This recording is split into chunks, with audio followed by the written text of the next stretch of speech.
All right, we're going to give this one more try, and we'll use our outside voices for this one. Thank you for joining us today. We know that the harms of social media, the harms that social media are having on our children's mental health and well-being. We know that social media is negatively affecting teens, distracting them, disrupting their sleep, and exposing them to bullying, harmful rumors, behavior, unrealistic views of other people's lives, and peer pressure. We know that social media is linked with higher levels of anxiety, depression, and self-harm. This is especially true for girls and young women.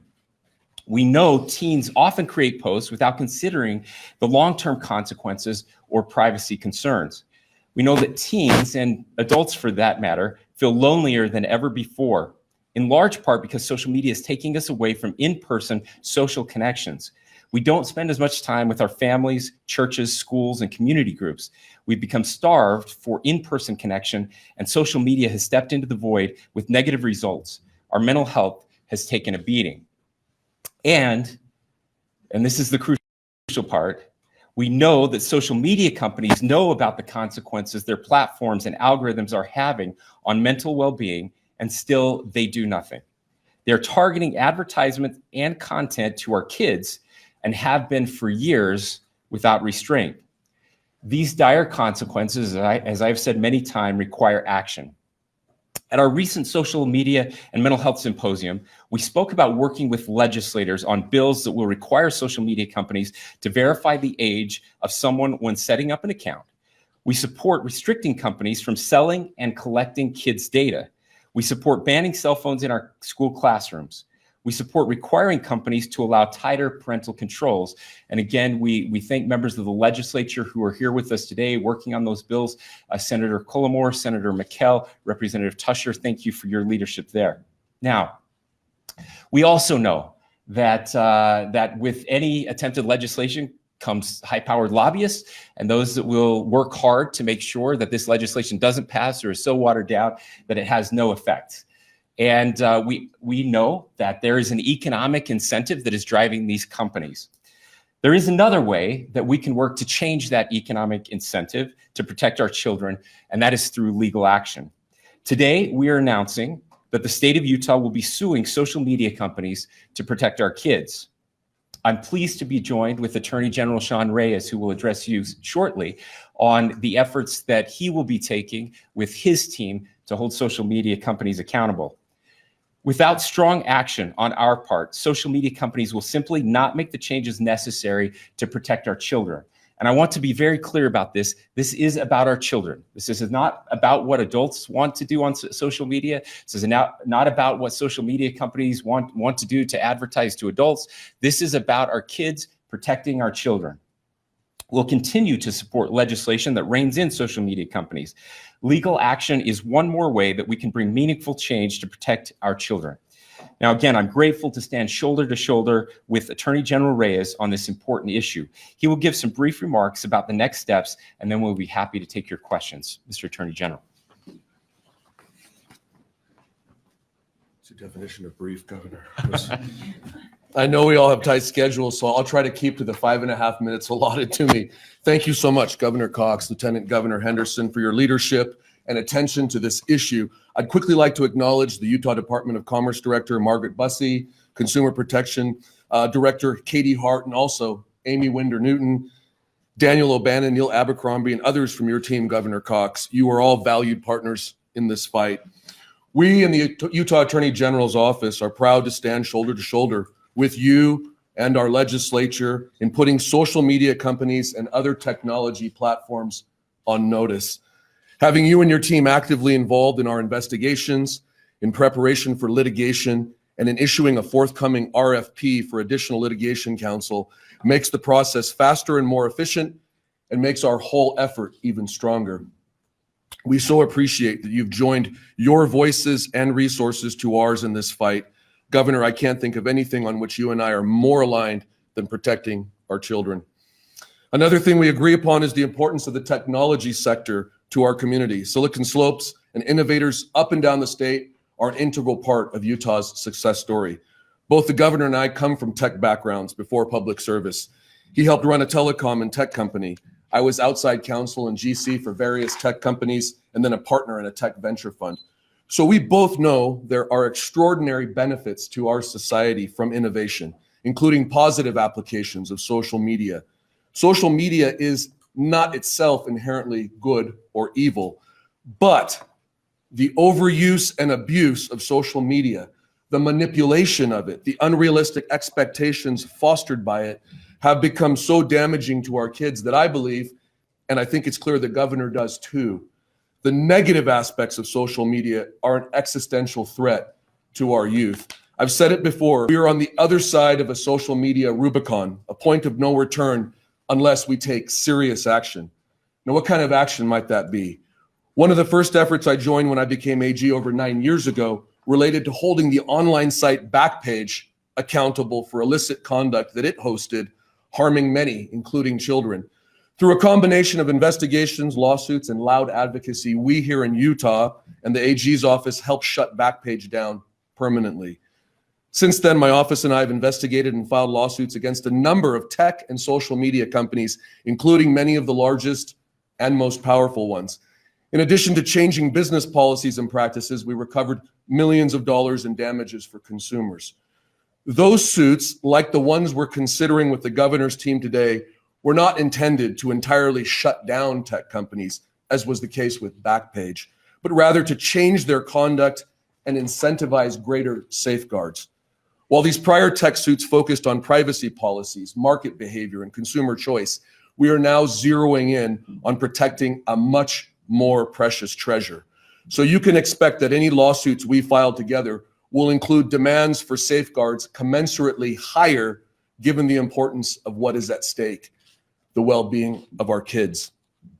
We are not here to destroy companies. We are here to destroy the threat that many social media companies have allowed to grow to the great detriment of our kids. And what is that threat again? First, there is a physical danger, and want to focus on just a few statistics that I received from my agents in the field. There's a 300% increase in child sex abuse reports from NCMEC just in the last 3 years. ICAC teams around the country are so overwhelmed, they work only a fraction of cases. We only work about 30% of cyber tips here in Utah. Solicitation of nude photos of minors for payment has exploded in Utah, with most perps being people in our own communities. This often leads to sextortion cases. Now, sextortion is a plague across the country. In December alone, NCMEC received over 7,000 reports of sextortion and 12 suicides in related cases. Similar tragic cases have occurred in Utah in recent years. So how is all of this related to social media?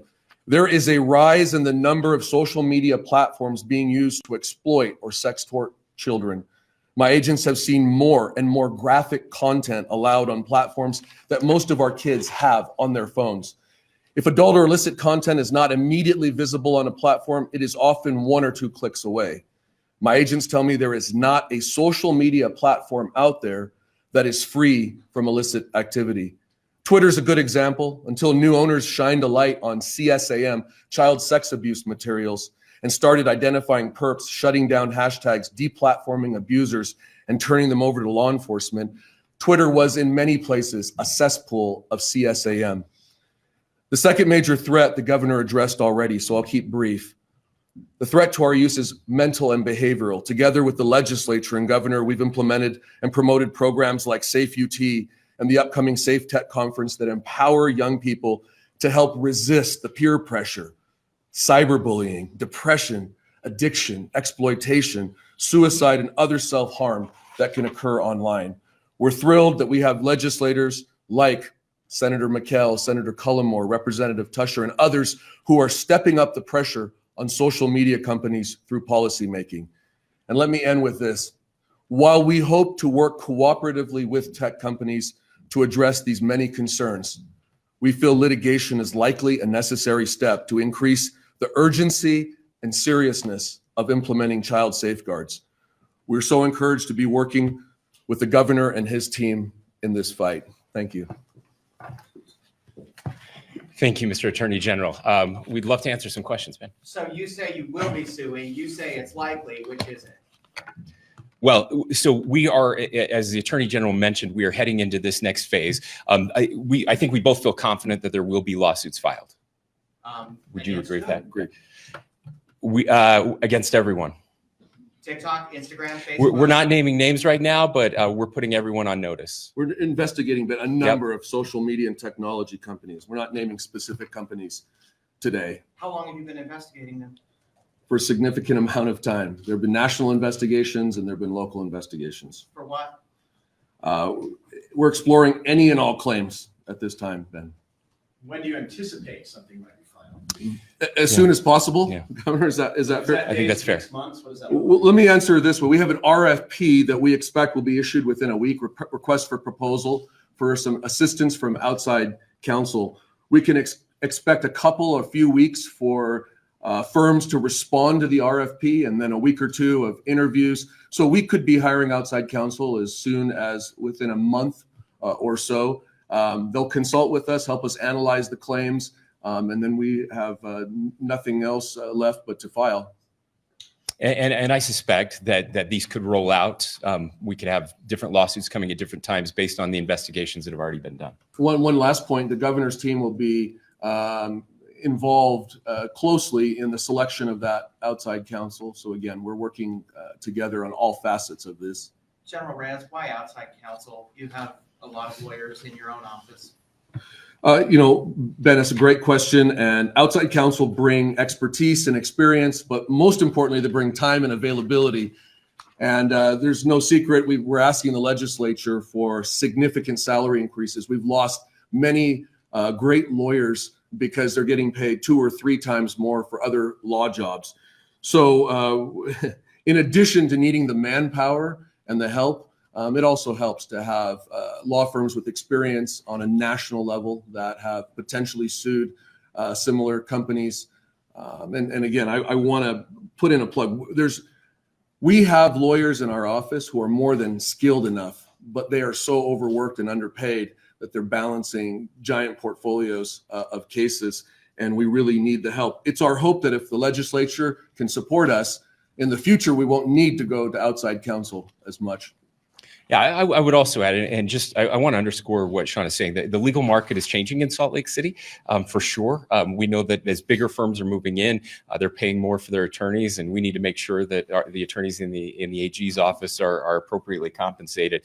But I would also say this: I mean, this is complex litigation, and I can assure you that the businesses that we will be going up against have very lots of attorneys and highly paid, highly compensated attorneys.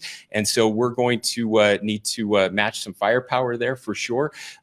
Both Sean and I have as attorneys have participated in complex litigation before.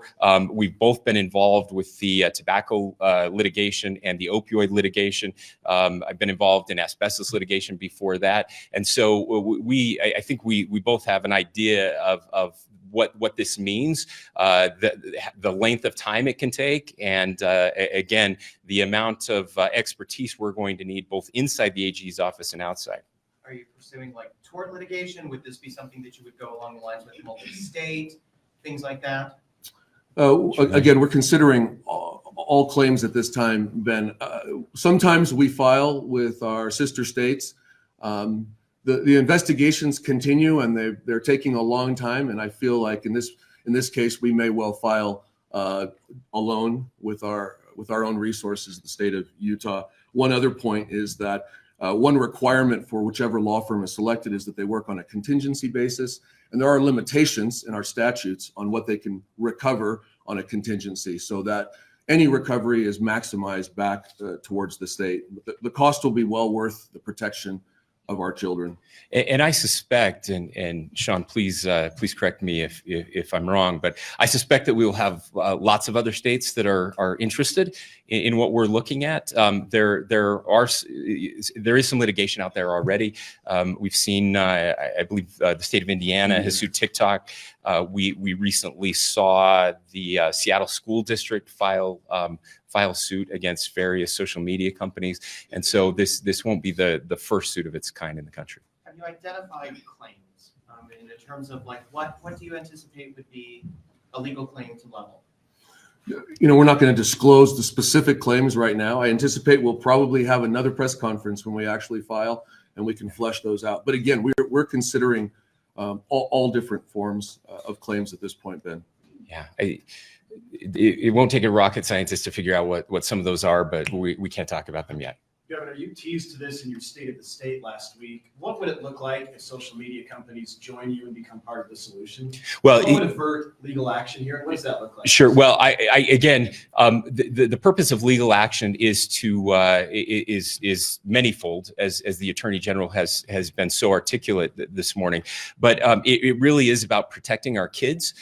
For sure, it's so critical that this age verification piece, I think, is an absolute necessity, that we are actually able to prevent young people from accessing social media, and then once they're able to do that, that it is age appropriate material that is in front of them. Look, guys. It's very telling when the very people building these apps refuse to let their kids have them. That should tell you everything you need to know about how dangerous these are. They are designed intentionally to make sure that you never put them down. Right? They've figured out how to. This is very intentional. They teach these classes at Stanford and other places. Okay, how to use technology to hack our brains and get us addicted to this technology. And it is especially dangerous to our youth.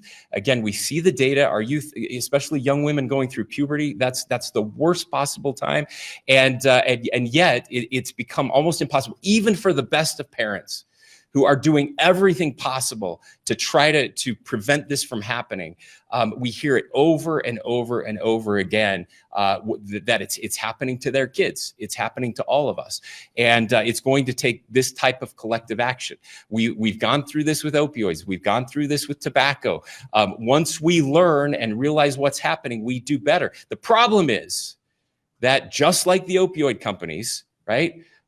They knew how bad it was before we did. And there's been evidence of that out in the public. They're not disclosing anything.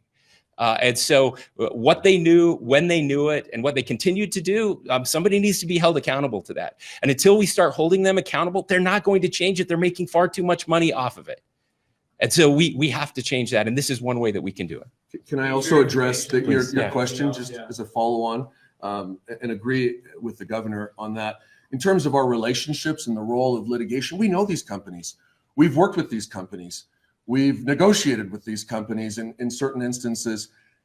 In many cases, they've helped us. And we're not here to say that these companies are inherently bad or evil or they do good things for our society. In certain cases on law enforcement, for example, they've helped us recover abducted children. They've helped identify victims. They've been good on social messaging and awareness. But all of the good that they do does not excuse the fact that they're not doing enough.